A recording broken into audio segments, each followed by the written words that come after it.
ആഷിഖിന്റെ അമ്മ ജസീല ചെയ്യുന്നുണ്ട്. ശ്രീമതി ജസീല, കാലിന് നല്ല പൊട്ടലുണ്ടോ, പൊട്ടലായിട്ടുണ്ടോ? ഹോസ്പിറ്റലിൽ നിന്ന് അവർ കൃത്യമായിട്ടൊന്നും പറയുന്നില്ല. അവര് ഹോസ്പിറ്റലുകാരൻ നമ്മളോട് നല്ലൊരു ഇതല്ല. അവർ പറയുന്നത് നിങ്ങൾ എന്തിനാണ് ഇവിടെ കിടക്കുന്നത്, വീട്ടിൽ പോയിക്കോ, കുഴപ്പമില്ല എന്നുള്ള രീതിയിലാണ്. അവർക്കും നല്ല രീതിയിൽ എവിടുന്നോ ഇത് വരുന്നുണ്ട്, നമ്മളെ അവിടെ കിടത്തണ്ട, കിടത്തി കഴിഞ്ഞാൽ ചിലപ്പം ഇനി കേസ് വല്ല ഇതാവുക എന്നുള്ളൊരിതായിരിക്കും. അല്ല, കാലി പ്ലാസ്റ്റർ ഇട്ടിരിക്കുന്ന ഹോസ്പിറ്റലിൽ ഇട്ടതല്ലേ? ഹോസ്പിറ്റലിൽ നിന്ന് ഇട്ടത്, വണ്ടാനം ഹോസ്പിറ്റലിൽ നിന്നാണ്. വലത്തേ കാലിനാണ് പ്ലാസ്റ്റർ ഇട്ടിരിക്കുന്നത്, മുട്ടിന് താഴോട്ട് ഇട്ടിട്ടുണ്ട്. പിന്നെ പൊട്ടലും ഫ്രാക്ചറൊന്നും ഇല്ലെന്നുണ്ടെങ്കിൽ അങ്ങനെ ഇടേണ്ട കാര്യമില്ലല്ലോ. കാര്യമില്ല. പക്ഷെ പോലീസുകാര് ശക്തമായിട്ട് എതിർക്കുന്നു. അവരങ്ങനെ ചെയ്തിട്ടില്ല, കൈ കാണിച്ചിട്ട് നിർത്തിയിട്ടില്ല. അവരിപ്പോ ഒരു വീഡിയോ ഇട്ട് കൊടുത്തതില് ഹോസ്പിറ്റലിൽ പോകുന്നുണ്ടോ എന്ന് ചോദിക്കുന്നുണ്ട്. അത് പിള്ളേർ ആദ്യം തന്നെ പറഞ്ഞു. ഒരു സാറ് നല്ല രീതിയിൽ സംസാരിക്കുന്നുണ്ട്. ആ സാറിങ്ങനെ പറയുന്നുണ്ട്. അപ്പം വേറെ മറ്റുള്ളവര് നല്ല രീതിയിൽ ഇവരെ അസഭ്യം പറയുക, ചീത്ത പറയുന്നുണ്ട്. മറ്റേ പയ്യനെ പുറത്തിട്ട് ഇടിച്ചതിന്റെ അവന്റെ പുറത്ത് നല്ല രീതിയിൽ പാടുമൊക്കെ ഉണ്ട്. നമ്മളതൊക്കെ വീട്ടിൽ വന്നതിന് ശേഷമാണ് ഊരി നോക്കിയപ്പോഴാണ് കാണുന്നത്. അവൻ വേദന പറയുന്നുണ്ടായിരുന്നു. ഇതിപ്പോ അവരെ അസഭ്യം വിളിക്കുന്നതിന്റെ ദൃശ്യങ്ങളൊന്നും പോലീസ് പുറത്തു വിടില്ല. അവർക്ക് അനുകൂലമായ ഭാഗം മാത്രമേ പുറത്തു വിടൂ. അവരുടെ ഭാഗം ക്ലിയർ ചെയ്തിട്ട് ബാക്കിയുള്ള വീഡിയോ മാത്രമാണ് അവരിട്ടിരിക്കുന്നത്. അതെ. ഇപ്പൊ ഞാൻ പറഞ്ഞു, കാല് പൊട്ടലുണ്ടെങ്കിൽ പ്ലാസ്റ്റർ ഇട്ട് വീട്ടിലേക്ക് വിടുക തന്നെയാണ് ചെയ്യുക. പക്ഷെ അത് കാല് പൊട്ടലുണ്ടെന്ന് മെഡിക്കൽ രേഖ എന്തായാലും ഉണ്ടാവണം. എന്നാൽ മാത്രമേ മുന്നോട്ട് കേസോ പരാതിയോ ഒക്കെ ആണെങ്കിൽ നിലനിൽക്കൂ. നമ്മളിപ്പം പിന്നെ മുഖ്യമന്ത്രിക്ക് പരാതി കൊടുത്തിട്ടുണ്ട്, DGPക്ക് കൊടുത്ത്, അമ്പലപ്പുഴ പോലീസ് സ്റ്റേഷനിലും കൊടുത്തിട്ടുണ്ട്, അവിടെ തന്നെ DYSPക്കും കൊടുത്തു. ഇപ്പൊ SC ഓഫീസിലും മറ്റേ കളക്ടറേറ്റിലും ഒക്കെ പോവാനായിട്ട് നമ്മൾ ഇറങ്ങുമായിരുന്നു. എന്ന് പറഞ്ഞാൽ ഈ ആള് മാറിയെന്നാ പറയുന്നത്. ആള് മാറിയെന്ന് പറഞ്ഞാലും വണ്ടി കൊണ്ട് ഇടിച്ചിട്ടാണോ ചെയ്യുക? സംസാരത്തിനിടയ്ക്ക് ഒരു സാറ് പിള്ളേര് പറയുന്നത് ഒരു സാറ് മാത്രമേ ഉള്ളൂ മാന്യമായിട്ട് ആ രീതിയിൽ ഇവരോട് സംസാരിക്കുന്നത്. ബാക്കി എല്ലാവരും ഒരു വേറൊരു രീതിയായിരുന്നു. അപ്പൊ ആ സാറാണെന്ന് തോന്നുന്നു ആശുപത്രി കൊണ്ടുപോകാന്ന് ആദ്യം പറഞ്ഞപ്പോ ഇവര് പറഞ്ഞു കുഴപ്പമില്ലെന്ന്. ഇത് ഇച്ചിരി കഴിഞ്ഞപ്പോഴാണ് ഇവർക്ക് വേദന തുടങ്ങിയത്. അപ്പൊ മറ്റേ പയ്യൻ പറഞ്ഞു എനിക്ക് വയ്യെന്ന് പറഞ്ഞപ്പോഴത്തേക്കും മറ്റുള്ളവർ പറയുന്നുണ്ട് ഇല്ല കുഴപ്പമൊന്നുമില്ല, നീയൊക്കെ വീട്ടിൽ പൊക്കോ. ഇവര് വന്ന വീട്ടിലാ എന്തോ ഒരു വണ്ടിയുടെ അങ്ങനത്തെ വണ്ടിയിൽ വേറെ ഒരു തെറ്റ് ചെയ്ത പിള്ളേരാരോ വരുന്നുണ്ട്, അങ്ങനെ എന്തോ ഒരു ഇത് അവരിടക്ക് പറഞ്ഞെന്ന് പറഞ്ഞു. ഇവര് പല ഇതും പറയുന്നുണ്ട് ഇതിന്റെ ഇടയ്ക്ക്. വേറെ 2 പേർക്ക് വേണ്ടിയുള്ള തെരച്ചിൽ ആ വണ്ടിക്ക് സമാനമായി എന്ന് കരുതി വണ്ടി കൊണ്ട് ഇടിച്ചു കിടാവോ? വേറെ പറ്റിയിരുന്നെങ്കിലോ ആര് സമാനം പറയും? ഇപ്പൊ അവര് പറയുന്നത് ഇവര് കൊണ്ട് ഇടിച്ചു കയറ്റിയതാണ്. അങ്ങനെ വല്ലതും ചെയ്യുവാണെങ്കിൽ ഇവര് പിള്ളേരെ വെറുതെ വിടുക.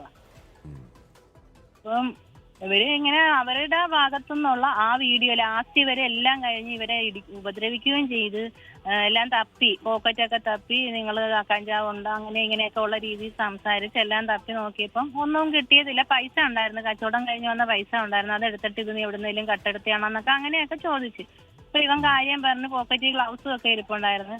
അപ്പം ഒരു സാറ് പറഞ്ഞ് അവര് കച്ചവടത്തിന് തന്നെ പോയിട്ട് വന്നതാണ്, പിന്നെ ഇത് അറവാടും ഒക്കെ ഇവരുണ്ടായിരുന്നു കച്ചവടത്തിന്. അതിൽ ആ സാറിനെ നമുക്ക് പിള്ളേർക്കും അറിയാം, പിള്ളേരെ അവർക്കും അറിയാം, നമ്മളെ അറിയാം, വീട്ടുകാരെയൊക്കെ അറിയുന്ന ഒരു സാറാണ്. നവാസിന്റെ അല്ല, ഷാജിയുടെ മോനാണ് എന്നാ സാറ് ചോദിച്ചു. ഇപ്പൊ ഇവനാണെന്നും പറഞ്ഞു. അപ്പോഴത്തേക്കും ഒക്കെയാണ് ഇവര് പോയിക്കോ, നിങ്ങൾ വീട്ടിൽ പോക്കോ, മക്കള് വീട്ടിൽ പോക്കോ എന്നൊക്കെ പറഞ്ഞു. ഇത് ഇവൻ പറയുന്നത്, ഇവനെന്നല്ല 2 പേരും പറയുന്നത്, ഒരു സാറ് നമുക്ക് ശരിയാണ്, പോലീസുകാർ നമ്മൾ നല്ല രീതിയിൽ നടത്തേണ്ട ആൾക്കാരാണ്, അവരത് നല്ല രീതിയിൽ ചെയ്യണം. അപ്പം മറ്റുള്ള മൊത്തം 5 പേരുണ്ടായിരുന്നു. ഇവരങ്ങനെ വീഡിയോ എടുക്കാൻ ഉദ്ദേശിച്ച് കൈ കാണിച്ചിട്ട് നിർത്തുന്നില്ല. അത് വണ്ടി ലൈറ്റ് പോലും ഇല്ലായിരുന്നു. ഇവര് കണ്ടില്ല, പോലീസ് ജീപ്പ് വരുന്നത് പോലും കണ്ടില്ല, ഒന്നും കണ്ടിട്ടില്ല. ഇവര് വണ്ടിയിൽ ഇരുന്നുകൊണ്ട് തന്നെ എങ്ങാണ്ട് നിർത്തടാന്ന് പറഞ്ഞു പറയുന്നു. ഇവര് കേട്ടില്ലെന്ന് ഇവരും പറഞ്ഞു. അങ്ങനെ വന്ന് ഇവര് പറയുന്ന കണ്ട് നമ്മൾ വെട്ടിച്ചു പോകാൻ നോക്കിയതാണെങ്കിൽ പോലീസ് ജീപ്പല്ല, ഏത് വന്നാലും ഈ വണ്ടിക്ക് പോകാനാണെങ്കിൽ പോകാനേ ഉള്ളൂ. നമ്മൾ അത്രയും സ്പീഡ് കുറച്ച് പയ്യെ ഡിവൈഡറും ഈ ബൊലോറോയും കൂടെ ഇങ്ങനെ ഈ മറ്റേ നമ്മുടെ ബൈക്കും 3ഉം കൂടെ കൊണ്ടുവന്ന് ഇങ്ങനെ പുറകിൽ നല്ല ഇടിച്ചത് ഇങ്ങനെ സൈഡിൽ നിന്ന് കൊണ്ടുവന്ന് ജാമാക്കി നിർത്തുമായിരുന്നു. ശനിയാഴ്ച എന്നിട്ട് നമുക്ക് ഒന്നും കൂടെ എക്സ്റേ എടുത്ത് നോക്കാന്ന് പറഞ്ഞു. അല്ല, ഞാൻ പറഞ്ഞു പൊട്ടലൊന്നും ഇല്ലെങ്കിൽ ഇങ്ങനെ കെട്ടിയിടേണ്ട കാര്യമില്ലല്ലോ. അപ്പൊ ഇവൻ ഡോക്ടറോട് പ്ലാസ്റ്റർ ഇട്ട അവരോട് ചോദിച്ചു കാല് കുത്താവാന്ന് ചോദിച്ചപ്പോ അവര് പറഞ്ഞു കാല് കുത്താനാണെങ്കിൽ പിന്നെ നിനക്ക് പ്ലാസ്റ്റർ ഇട്ട എന്തിനാടാന്നും ചോദിച്ചു ഡോക്ടർ. ഓക്കെ അമ്മ, അപ്പൊ എന്തായാലും ധൈര്യമായി കുട്ടികൾ ഒരു അനീതി നേരിട്ടു, അവർക്കൊപ്പം നിൽക്കുക, ഈ പറഞ്ഞ പരാതിയൊക്കെ ഇട്ട് മുന്നോട്ടൊക്കെ പോവുകയും ചെയ്യുക. അശ്വിൻ പാലാഴി തുടരുന്നു. അശ്വിൻ ഇവിടെ ഇപ്പോൾ ആള് മാറി എന്നുള്ളത് ശരി, വണ്ടി നിർത്തിയില്ല എന്നുള്ളത് വരെ ശരിയെന്ന വാദത്തിന് സമ്മതിക്കുക, ഇടിച്ചിടലാണ് പരിഹാരം, അങ്ങനുണ്ടോ?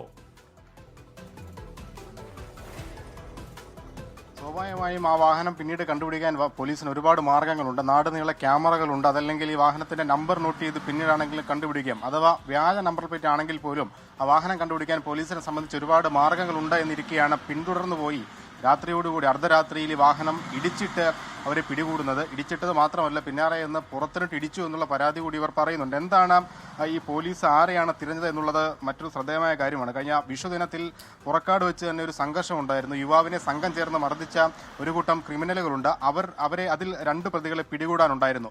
ഈ പ്രതികളാണ് എന്ന് കരുതിയാണ് ഈ വിദ്യാർത്ഥികളെ ഇന്നലെ ഈ പ്രതികൾ എത്തുന്നു എന്ന് പറയുന്ന വാഹനത്തിന്റെ അതേ മോഡൽ വാഹനത്തിലെത്തിയ വിദ്യാർത്ഥികളെ ഇടിച്ചിട്ട് പരിശോധിക്കുന്നത്. അതിൽ വിദ്യാർത്ഥികളുടെ ഭാഗത്തു നിന്നുണ്ടായ തെറ്റ് എന്ന് പറയുന്നത് പോലീസ് കൈ കാണിച്ചപ്പോൾ വാഹനം നിർത്തിയില്ല എന്നുള്ളതാണ്. പക്ഷേ എങ്കിൽ പോലും അതിനെ പിന്നീട് നേരിടേണ്ട രീതി ഇങ്ങനെയാണോ, പോലീസ് ഇങ്ങനെയാണോ നേരിടേണ്ടത് എന്നുള്ള ചോദ്യമാണ് ഇപ്പോൾ ഉയരുന്നത്. നിലവിൽ ഇപ്പോൾ എന്തായാലും DGPക്കും മുഖ്യമന്ത്രിക്കും പരാതി ഓൺലൈനായി അയച്ചിട്ടുണ്ട്. അല്പസമയത്തിനുള്ളിൽ കുടുംബം ജില്ലാ കളക്ടറെ കൂടി നേരിൽ കാണും. എന്തായാലും പോലീസിന്റെ ഭാഗത്തുനിന്ന് യാതൊരു വീഴ്ചയും ഉണ്ടായിട്ടില്ല എന്നുള്ളതാണ് അമ്പലപ്പുഴ DYSP അടക്കം നൽകുന്ന വിശദീകരണം.